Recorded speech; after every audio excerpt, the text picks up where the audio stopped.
자, 같이 볼 명식은 가보년, 정축월, 정의 1에 태어난 사주 명식이 되겠고요. 정화일간이 축월에 태어난 것은 오늘 본 명식하고 똑같습니다. 그래서 일단은 이 명식을 갖다가 옆에다 같이 갖다 놓고 비교 분석한다라고 하면 공부하는데 좀 더 도움이 되지 않을까 이렇게 생각을 한번 해보고요. 이렇게 갖다 놓고 보도록 하겠습니다. 자, 오늘 명식은 일단 이미 설명을 드렸으니까 어떤 생시가 되면 좋은지 이제 알 수가 있었을 것이고요. 똑같은 정화가 축월에 태어난 사주 명식입니다. 자, 일간 정화라고 하는 것 등촉화, 그죠? 모닥불이라든가 촛불이라든가 아니면 뭐예요? 달빛, 별빛과 같다라고 말씀을 드렸고, 월령인 축월이라고 하는 계절은 뭐예요? 겨울에 해당이 되면서 매우 엄동설한이다라고 볼 수가 있습니다. 엄동설한 한기가 극심하기 때문에 매우 추운 계절에 해당이 되는 것이고요. 또 축월이라고 하는 계절은 뭐예요? 진술축미월이요.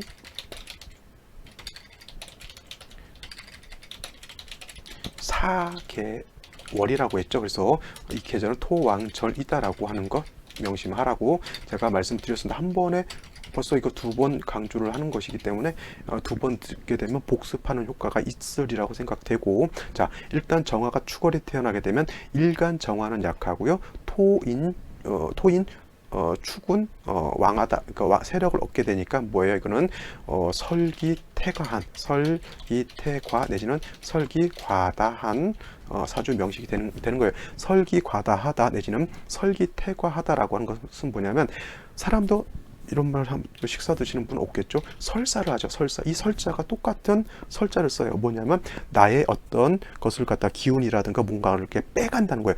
내가 발산하는 게 있고, 자, 설기태가가 아니라 발산이라고 했어요. 발산은 뭐예요? 내가 가지고 있는 기운을 갖다가 내가 겉으로 내가 드러내는 거예요. 힘이 있기 때문에. 그죠? 근데 힘이 없는 상태에서 기가 나간다라고 하는 것은 이건 기를 뺏기는 거죠. 이것이 바로 설사 내지는 설기태가 설기과다라고 보는 겁니다. 그래서 정화일간이 축월에 태어났을 때는 설기가 과다하기 때문에 반드시 뭐가 있어야 되냐면 간목이라고 하는 인성이 있어서 정화를 갖다가 생조 도와주게 되면은 촛불이 연료가 충분히 채워져 있어서 능히 촛불을 계속 지속적으로 키울 수 있는 그러한 환경이 될 수 있다라고 볼 수 있겠죠. 다행히 이 사주는 간목이라고 하는 것이 연간에 투출되어 있겠고요. 이 간목의 지지에 뿌리가 있느냐 없느냐를 놓고 봤을 때 일지에는 해수에 뿌리를 두게 되는데, 이 해수 안에는 지장간이 무토, 간목, 그 다음에 임수라고 하는 것이 들어져 있기 때문에, 물론 이 수이긴 하지만 이 해중에 있는 간목이 연간에 이렇게 투출되어 있는 겁니다. 그 다음에 연지에도 오화가 있어서 일간 정화가 오의 뿌리도 들 수가 있겠죠. 그래서 아까 제가 봤던 이 사주에서도 이 사화가 있는 것이 굉장히 중요한 포인트가 됐었죠. 만약에 이게 없었으면 일간 정화가 살아남기가 매우 어려운 상황에서 제가 비슷한 생시를 놓고 볼 때는 갑진시를 볼 수가 있겠죠. 갑진시가 된다라고 하면 또 약간은 비슷해요. 축월에 사화를 받고요. 이거는 축월에 오화를 받고 간목에 투출되어 있는데 해 뿌리를 두고 있는 것이고, 이것도 간목에 투출되어 있는데 진에 뿌리를 두고 해 뿌리를 두고 있는 거예요. 비슷비슷한 그러한 사주로 볼 수가 있겠죠. 그래서 이러한 사주들은 그래도 어느 정도 중화를 이룰 수 있는 그러한 사주 국세가 된다라고 볼 수가 있겠습니다. 그래서 목화운 가게 되면 굉장히 좋은 사주로 볼 수가 있어요. 근데 이 사주 같은 경우에도 3주까지만 놓고 봤을 때 정화가 하나 있다 하더라도, 제가 요때도 말씀드렸죠. 이 정화는 있어도 크게 의미가 없다, 도움이 되지 않는다. 중요한 것은 이 오화의 핵심이 있는 것이고, 이 오화가 있어야지만 따뜻하게 조우도 할 것이고, 따뜻하게 조우가 되어야지만 간목도 생목, 살아있는 나무가 돼서 정화를 생조해 줄 수 있는 겁니다. 그래서 이와 같은 경우에도 뭐 갑진시가 되는 것도 나쁘지 않겠고요. 그 다음에 병호시가 돼도 나쁘지 않습니다. 단 이 사주 같은 경우에는 을사시가 돼도 저는 나쁘지 않다라고 봤는데, 이 사주 같은 경우에는 을사시가 되면 절대 되지가 않죠. 왜냐하면 똑같죠.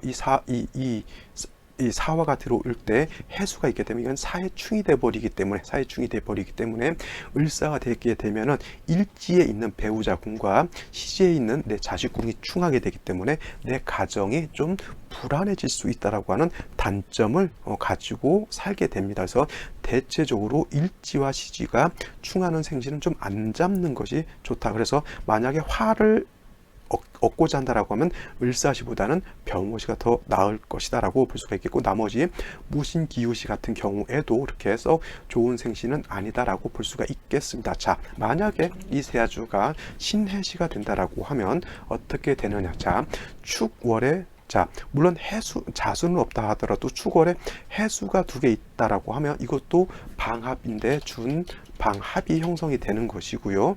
그 다음에 신금이 투출되어 있기 때문에 이 신금이라고 하는 것도 월지에 있는 축 중에 있는 신금이 투출되어 있고, 이 축은 수를 생해주는 그런 역할을 하기 때문에 저 신금재성이라고 하는 것은 뭐예요? 한기를 가중한다라고 볼 수가 있겠습니다. 중요한 건 의지할 수 있는 것이라고는 뭐예요? 간목과 연지에 있는 오화를 의지할 수밖에 없겠죠. 그래서 이 사주는 간목을 파한다거나 내지는 오화를 파하게 되면 매우 흉한 그런 사주 국사가 될 것이고요. 그 다음에 이 사주가 화가 용신이고 목이 용신이고 화가 희신이 되기 때문에 대운 자체는 목화운으로 가야지만 발전 내지는 발복할 수 있는 그러한 사주가 되는데, 이 대운 자체가 어떻게 돼요? 해자축, 병자을의 갑술개유 임신이라고 하는 금수운, 즉 겨울과 가을로 가는 그러한 대운을 만나게 됩니다. 그래서 좋지 않은 약간 좀 어려운 환경에 처해서 좀 살 수밖에 없는 그런 여건이 되겠죠. 자, 병자시가 됐을 때는 제일 중요한 건 물론 자축합도 될 수 있다라고 볼 수 있겠지만, 이 자수는 오게 되면 어떻게 돼요? 가장 중요한 오화를 충고하게 되니까 이거 매우 좋지 않을 것이고요. 을의 대운 같은 경우에도 안 그래도 이 사주가 한습, 즉 금과 수가 있어서 한습함이 좀 많아지는 대운 중에 을의 대운 또한 천간의 을목이라고 하는 것이 오지만 지지로 해수는 뭐예요? 결국 한습함이 가중되는 그러한 대운, 그러니까 초년운이 그렇게 썩 좋았다라고 볼 수는 없겠죠. 그 다음에 갑술대운 정도는 그래도 자, 오화하고 술토라고 하는 것이 오술반합 회국화죠. 원래는 인오술 3합이 되죠. 인오술 3합이라고 해서 이거는 화국을 짓기 때문에 갑술대운 나쁘지 않죠. 간목이 투출되어 있어서 또 일간 정화를 생조해 줄 수 있는 글자가 되는데, 중요한 것은 임신계유대운이 어땠냐 하는 거예요. 이 계유대운 들어오게 되면 유금이라고 하는 것은 요 월지인 축과 이거 합을 하게 돼요. 유축 회금을 하게 되는 것이고요. 개수라고 하는 것은 정화 입장에서 놓고 봤을 때 7살에 해당이 되죠. 물론 간목이라고 하는 것이 있어서 이 수라고 하는 것은 목을 생하게 되고, 이 목이라고 하는 것은 뭐예요? 다시 화를 생해주기 때문에 계유대운이 온다 하더라도 살인상생이라고 하는 국세가 형성이 됩니다. 살인상생 내지는 이렇게 되는데, 항상 되는 것이 아니라 세운에 따라서 세운에서 저 간목을 갖다가 파하게 된다라고 하면 그때는 오히려 수에 의해서 내가 파극을 당할 수 있다라고 하는 그런 문제가 되는데, 천간에는 그래도 문제는 간목이 있기 때문에 뭐 계유대운 개수가 온다 하더라도 임신대운 임수가 온다 하더라도 그렇게까지 문제될 바 아니지만, 중요한 건 뭐예요? 대운에서 오는 유금, 유축회금하게 되고요. 그 다음에 대운에서 오는 신금, 다시 이 금이라고 하는 것은 재성이지만 수를 생하게 되고 관살이 너무 많아지게 되면 뭐예요? 화가 위축이 돼서 깨진다라고 하는 단점이 있는 겁니다. 그래서 이 사람은 지병을 가지고 있었어요.